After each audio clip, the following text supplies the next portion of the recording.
कविता अपनी मम्मी सुनीता के साथ सुबह स्कूल जा रही थी। स्कूल पास ही में था, इसलिए माँ बेटी पैदल ही जा रही थीं। रास्ते में कविता ने देखा एक छोटा सा बच्चा सड़क पर खेल रहा था। पास ही में उसकी माँ भीख मांग रही थी। कविता का मन था उसके साथ खेलने का। कविता ने अपनी मम्मी से कहा, मम्मी मुझे भी इसके साथ खेलना है।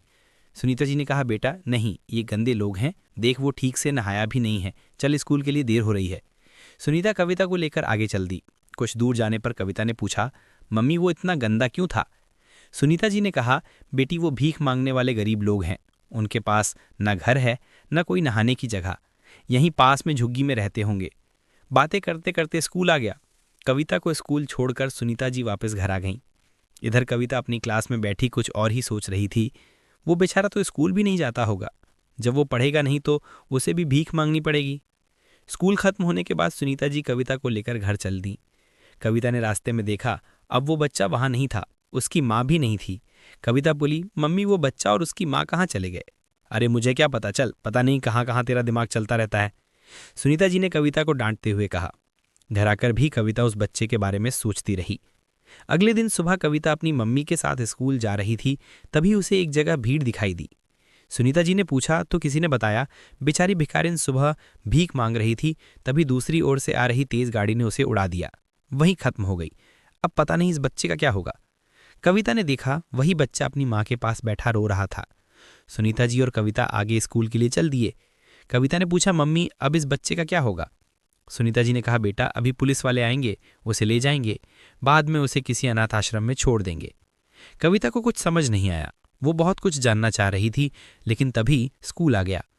दोपहर को स्कूल से आते समय कविता ने देखा वहां कोई नहीं था। घर आकर कविता ने खाना भी नहीं खाया। शाम को उसके पापा राकेश जी आए तो कविता ने कहा, पापा वो जिस लड़के के बारे में मैंने आपको कल बताया था, आज उसकी माँ मर गई। पापा क्या हम उसे अपने साथ नहीं रख सकते? वो बेचारा तो स्कूल भी नहीं जाता है। राकेश जी ने कहा, नहीं बेटा, ऐसा कैसे हो सकता है, हम उसे अपने साथ नहीं रख सकते, पता नहीं कौन है। कविता के मन पर उस बच्चे ने गहरी छाप छोड़ी थी। उसने खाना भी नहीं खाया। सुनीता जी और राकेश जी ने उसे समझाने की बहुत कोशिश की, लेकिन उसका मन उस बच्चे को अपने साथ रखने के लिए बेचैन था। रात के समय कविता को बुखार हो गया। उसका कोमल मन बहुत विचलित था। समाज की ऊंच नीच से बेखबर वो उस बच्चे के बारे में सोच रही थी। अगले दिन वो बहुत कमजोर लग रही थी। राकेश जी और कविता जी बहुत परेशान हो गए। डॉक्टर को दिखाया। डॉक्टर की दवा से बुखार तो उतर गया, लेकिन घर में हर समय चहकने वाली कविता अब किसी से बात नहीं कर रही थी। वो गुमसुम सी खिड़की के पास बैठी बाहर देखती रहती थी। राकेश जी ने सुनीता से बात की, ऐसा कब तक चलेगा? कविता बहुत कमजोर हो गई है। सुनीता जी ने कहा, मैं उसे बहुत समझाती हूँ, लेकिन वो एक ही बात कर रही है कि अब उस बच्चे का क्या होगा।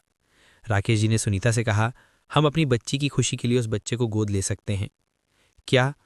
सुनीता जी चुप रह गईं। उन्हें कुछ समझ नहीं आ रहा था। कुछ देर बाद उन्होंने कहा, यह बहुत बड़ी जिम्मेदारी है, हमें बहुत सोचना होगा। राकेश जी ने कहा, मेरे लिए इस समय मेरी बेटी की खुशी से ज़्यादा कुछ नहीं है। बहुत देर बात करने के बाद दोनों उस अनाथ बच्चे को गोद लेने के लिए तैयार हो गए। राकेश जी कविता के पास गए और बोले, बेटी अगर तो मेरी एक बात माने तो हम उस बच्चे को अपने घर ला सकते हैं। कविता का चेहरा खुशी से चमकने लगा। वो बोली, हाँ पापा, मैं आपकी सारी बात मानूंगी, बस एक बार उसे घर ले आइए। तभी सुनीता जी नाश्ता लेकर आई और बोली, बेटी पहले नाश्ता कर ले, फिर अपने भाई को लेने चलना। कविता ने खुशी खुशी नाश्ता खत्म किया। तीनों गाड़ी में बैठकर पुलिस स्टेशन पहुंच गए। राकेश जी ने इंस्पेक्टर से बात कर अनाथ आश्रम का पता लिया और वहां पहुंच गए। अनाथ आश्रम से उन्होंने उस बच्चे को गोद ले लिया और उसे लेकर घर आ गए। नए घर में आकर उस बच्चे को कुछ समझ नहीं आ रहा था। कविता ने उससे उसका नाम पूछा तो उसने मोनू बताया। सुनीता जी ने उसे नहला धुलाकर अच्छे से तैयार कर दिया, उसे नए कपड़े पहना दिए। अब वो किसी राजकुमार से कम नहीं लग रहा था। कविता और मोनू दोनों खेलने लगे। कविता उसे अपने सारे खिलौने दिखा रही थी।